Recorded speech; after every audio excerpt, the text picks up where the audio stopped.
Hello and welcome to the very first edition of Global Dialogue in 2023. I'm Shireen Bhana. I couldn't have asked for a more perfect start. Joining me today is Satya Nadella. Satya, what a pleasure. Thank you very much. A happy new year to you.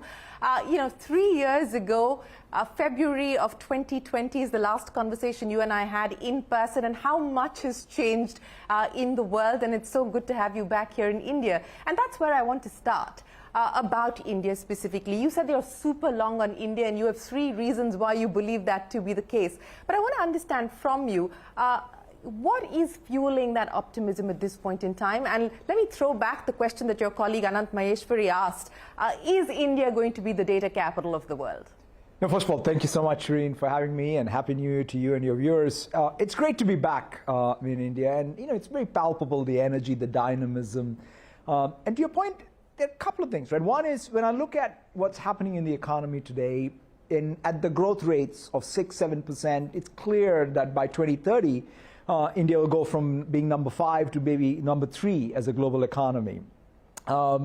It's already a hotbed for startups. I think it's number 2 in the world in terms of startups. But the 3 data points that I sort of look at, given our vantage point, is when it comes to GitHub, and where we see all of the world's software developers, India is number 2 already. And in fact, when it comes to AI projects, interestingly enough, India is number 1. And so you can't, if you're sort of, this next phase is going to be an AI age, you have to be long on India, because already these developers, that means, are going to impact every part of the Indian society and Indian industry. The other one that I also say, Shireen, is skilling. On LinkedIn, one of the data points which sort of strikes me as just phenomenal is people taking pride in upskilling themselves in India is double the global rate. Right? All that, right? It's not about just the school you went to. It's about the skills you're picking up every day. And that's all translating ultimately into Indian growth and Indian productivity. So these are things that make me very, very optimistic about India. So let me tie down the macro to the micro then in terms of Microsoft's strategy. You also said that you believe the cloud era is going to be a game changer as far as the India opportunity is concerned. What is that going to translate into in terms of investments, in terms of what you intend to do here out of India? Yeah, I mean, in fact, I've grown up, in Microsoft through, I would say, 3 big shifts, right? The PC revolution, the client server, and cloud. We had some penetration of PCs in India. We had some penetration of client servers. But now, when it comes to cloud, it's a complete night and day story, right? When I look at our growth rate of consumption, the thing is, we are investing our capital to ensure that cloud is available across the country. We already have 3 data center regions. We are opening a 4th. But what it means ultimately is, through Azure, every customer in India is able to do 3 things. One is, take any application of theirs. They're able to build something that's 10x, 100x even in some cases, more efficient than what they did when they were doing their own servers in their own data center. Second, it's more energy efficient. It's something like 80-90% more energy efficient to run the same application in a data center that we operate versus operating on your own. And in fact, the other thing is demand, right? If you have cycles of demand, you even hedge against that by moving to the cloud, because you're only consuming when you have demand. So I think ultimately the working capital and all forms of capital of any industry in India are going to be improved, because thanks to sort of both the world-class technology we produce, but also the local investments we are making in our own capital. So I'm very, very bullish on cloud. And then if you sort of say the next phase of the cloud is AI plus cloud, that's another place where I think every business inside of India can benefit from. Speaking of startups, and you talked about the opportunity that the startup ecosystem presents, are we likely to see greater collaboration between Microsoft and India's startup ecosystem? 100%. So in fact, we have a program called the Founders Hub, which is being used now by 2,500 odd startups here. And we already see everybody from whether it is Lambda Test that I talked about this morning, which is an organization that's doing test automation out of India, and everyone around the world is using them, or Oyo, or many others who are already using cloud technology to be able to innovate. So I'm very, very excited about whether a startup that's starting today will automatically start on GitHub and use the GitHub tools to be more productive, or startups that are scaling not only in India, but also maybe to going abroad. and we are a partner for all of them. You know what, the last question on India before I talk to you about the rest of the world and what's going on there. The digital public good, that stack, and of course it's got a lot of interest, it's got a lot of attention from people, including from yourself.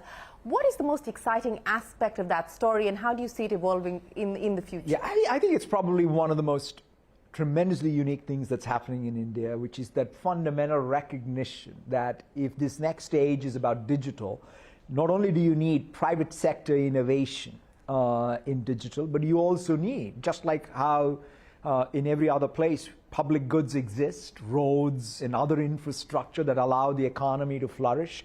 Similarly, in digital, what's the moral equivalent? And India is led with the identity system, the payment infrastructure.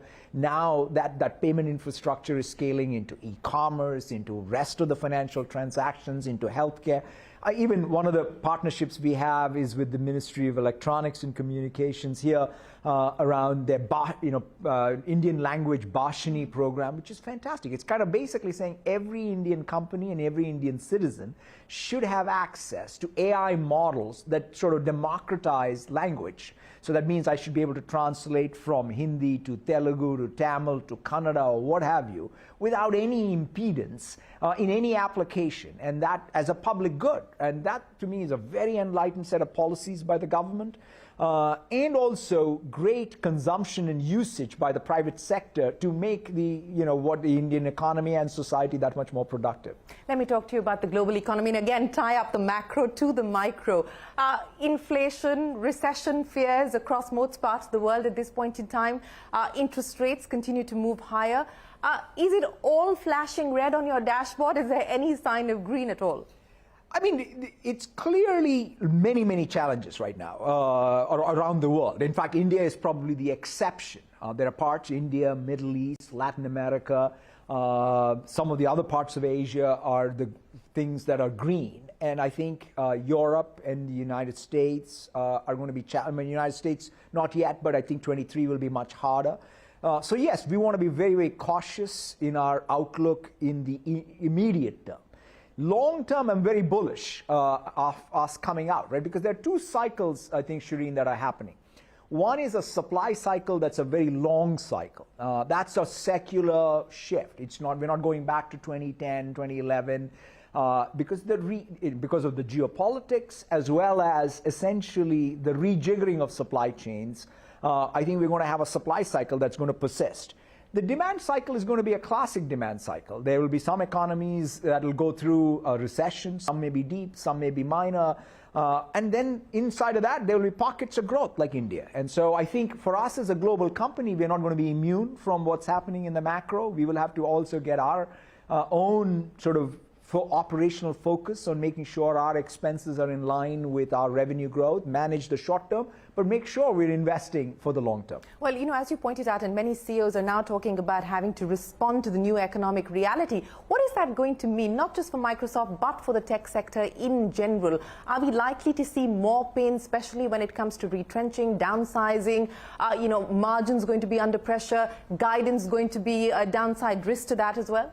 I think overall, quite frankly, whether it's for us as Microsoft or the tech sector, it's going to be very, very important to look inside and say, are we as efficient as we need to be competitive? I mean, at the end of the day, just because we're a technology company doesn't mean that we are the most efficient at what we do. And so as the paradigm has changed, as the bar has risen, we have to measure ourselves with the new bar. So definitely and also the growth picture has changed. We have to have operating expenses that need to be aligned. So definitely we are going to look at all of that, and it means that we're not sort of immune, as I said, to the global changes.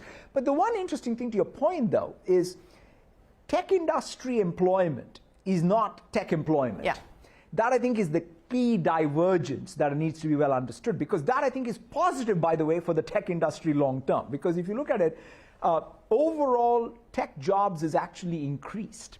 The tech jobs now are coming in financial services, in energy companies, in retail, manufacturing, and that's healthy because in the long run, all those employees in all those industries are going to consume more tech infrastructure, right? When we think about our cloud business, long term we're bullish because of the fact that there's more employment outside of the tech industry. of technical talent. And so that's, I think, what we are banking on. No, I think you underscore the labor market resilience aspect. But, what we've seen, especially as far as the stock markets are concerned, and I know that CEOs often say that don't focus on what the markets are telling you, but they seem to be suggesting that there is significant pain in store for the tech sector. How do you read what's happening with the way that the markets have corrected, specifically the tech stocks, and what that signals? For me, look, I'm never the one who would ever say ignore the market, because the markets are smarter than us all. I think they are reflecting on is, look, where is the growth coming from? And how should we think about normalizing for that growth? And so I think stock performance, economic performance are not exactly the same. But the key for us as a tech industry, I always go back as a percentage of GDP. The simple question to ask is, do we think tech spend will increase or decrease? If we believe software and digital infrastructure is going to be important in construction, in energy, in manufacturing, long term, then you have to be long on tech industry. But will we have to go through our own cycles around productivity? Absolutely, like anybody else.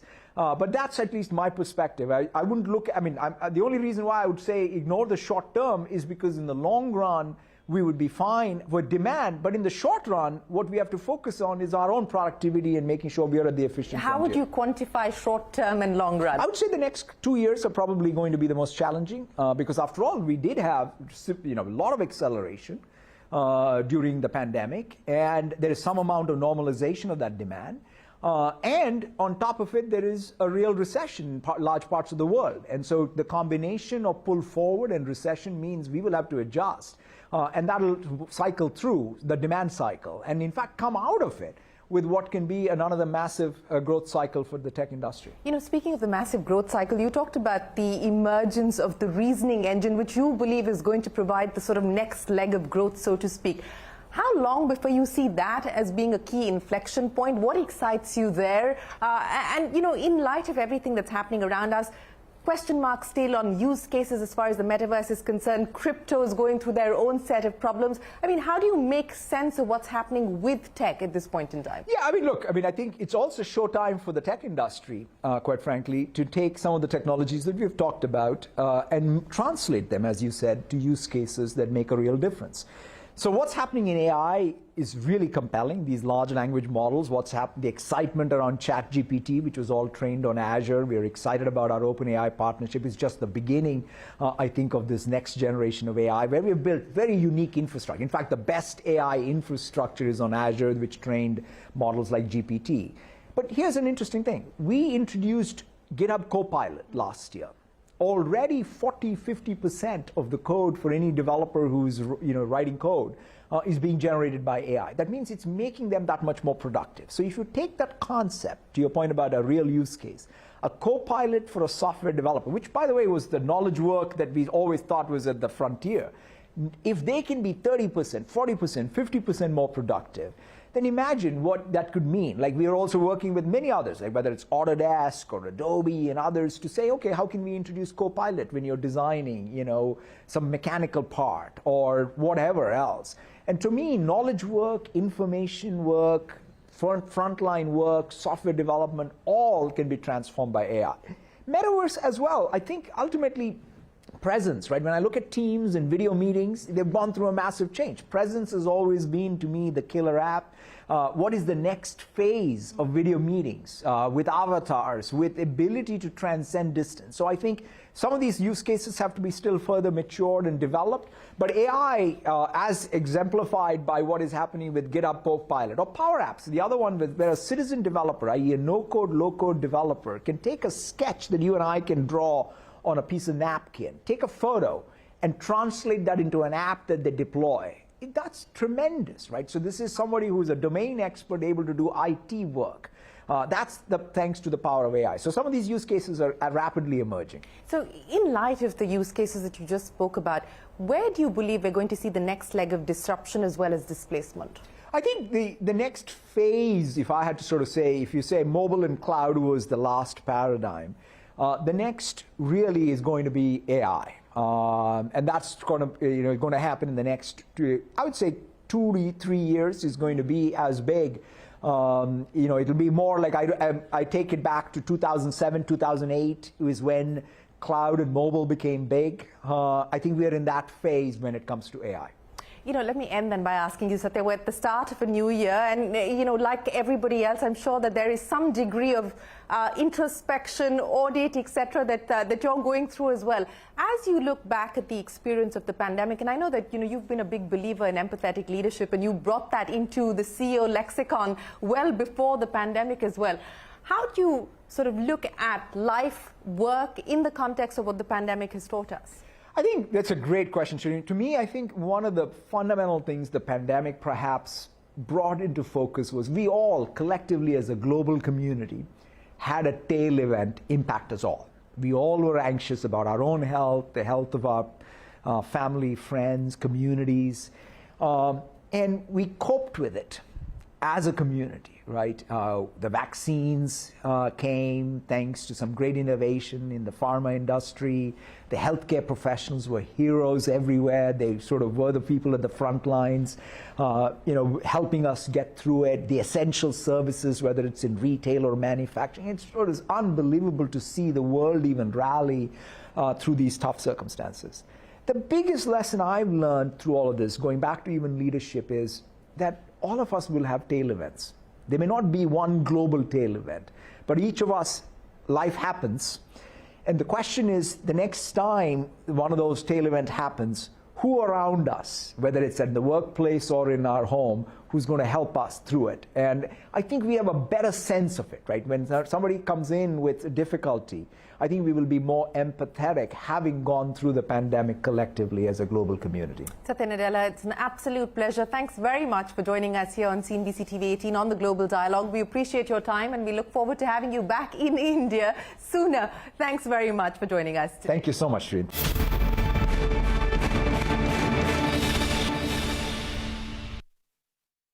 Every time I've come and talked to you, you've talked about how these digital public goods are the most needed in order to have real impact in the world, and especially where it's most needed. And can you maybe describe where are we with it? What is uniqueness you see in India and what is happening in India around digital public goods?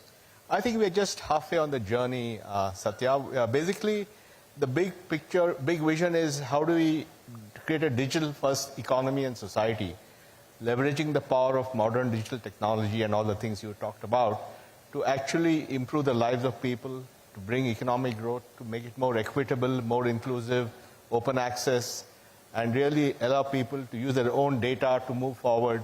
So the philosophy behind this, and it began with Aadhaar, 1.3 billion people, 80 million authentications a day. Then NPCI built UPI, which does 7 to 8 billion transactions a month. Then we have the account aggregator system, which will allow democratization of lending, where anybody can borrow money using their own data. So data becomes information collateral. We have the AI stuff, working with OpenAI and so on. Then there's ONDC, which is going to completely disaggregate e-commerce and allow suppliers, consumers, and delivery agents all to work through an open protocol. I mean, there's a ton of things going on. But fundamentally, how do we create a digital-first country transformation? That's really what this is all about. Yeah, and it's pretty unique to see it. I mean, yeah. And quite frankly, I mean, and a big thank you to you. I mean, like, none of this, always things need a start. And then, of course, it also requires all of the nurturing for it to scale. And what surprised me, quite frankly, is the scale numbers you were. And the fact that one builds on the other, right? It's kind of one of those things where it all feels like a grand plan. Was it a grand plan? Well, parts of it were, but parts of it we learned along the way. And I think the important thing was there's a group of people within the government, the Prime Minister's the biggest supporter of this, and he always says, why can't we get it done by next week? So that's a bit difficult to meet him because he sets these these hard... You keep postponing. Yeah, I said, hang on. And then we have great talent in the system, technocrats, volunteers. So it's actually a very loose coalition which has put this together. But what is your feeling? Do you think this is something which has global applicability? No, 100%. First of all, I think that, I had a chance even to have a brief conversation about this with the Prime Minister yesterday. To your point, his vision and even all the programs, the yojanas, and India Stack. In fact, the thing that I'm realizing is it's the magic of India Stack, because everything needs a feedback loop. That's right. It's the yojanas and the policies and the technology stack co-evolving. That's right. That's just a virtuous cycle that is unlike anything I've seen, and it's just tremendous. And to your point, I absolutely think both of these as perhaps the greatest contributions that India can make to the world, quite frankly. But tell me, you a few years back, you took $1 billion bet on OpenAI, and I think a lot of people said, what's wrong with this guy? And today, you're looking phenomenal. So can you tell us about your vision on that and what made you take that big bet? Yeah, I mean, it's phenomenal, Nandan, to see what's happening with these foundational models, right? The fundamental, thing is we're seeing emergent scale effects. GPT-3 to 3.5 and what comes next are all really exciting to see. And we're obviously thrilled with our partnership with OpenAI.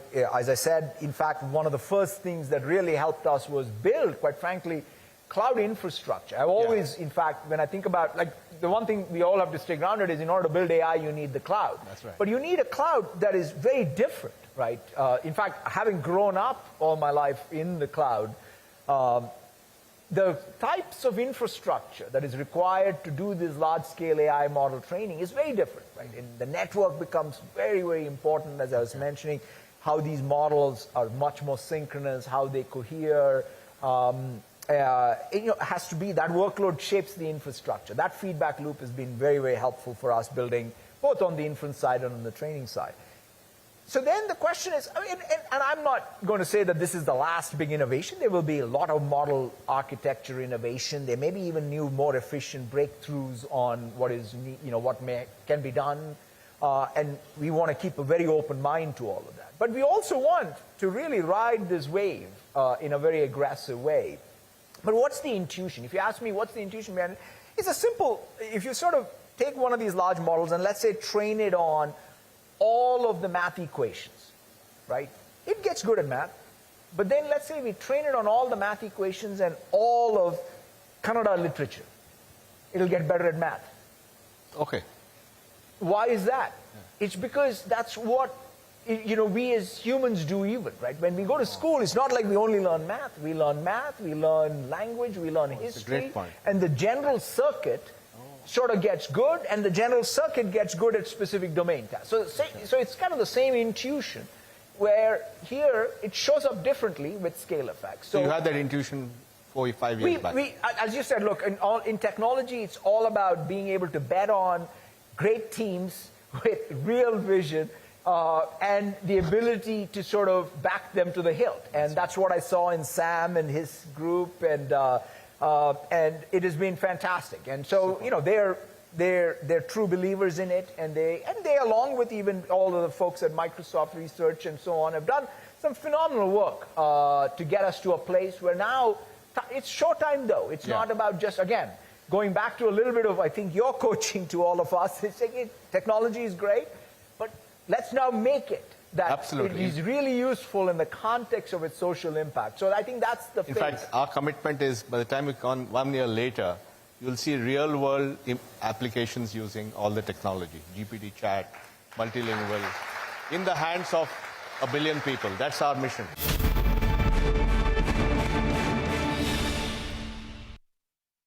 इतनी सी salary में घर की